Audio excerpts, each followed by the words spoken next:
uninhibited emotional intensity. I'll go on loving you for as long as I live.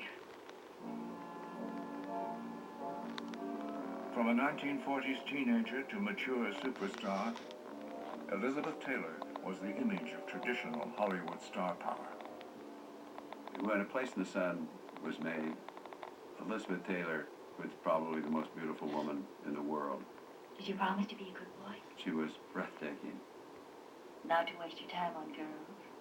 and she was still young. I don't waste my time. And Montgomery Clift was part of a new sensibility of acting that came along after the war.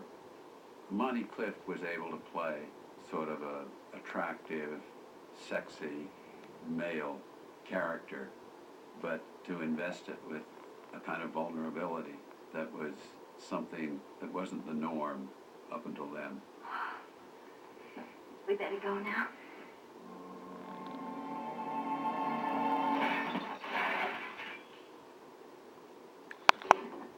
The 1950s were an astonishing moment for the emergence of a new kind of leading man. And of course, when you talk about leading men in the 1950s, it sort of begins and ends with Marlon Brando. My place is all cleared up now. You want me to clear yours? Marlon Brando was trained in the method at the Actors Studio. Elia Kazan, who directed him, was one of the founders of the Actors Studio and was really steeped in theater.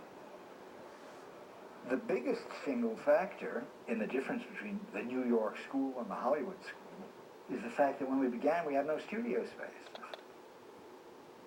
And if you hadn't studio space, so the first thing you do is you have to go out to the streets.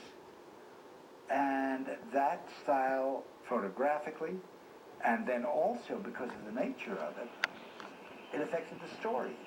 On the Waterfront was so seminal.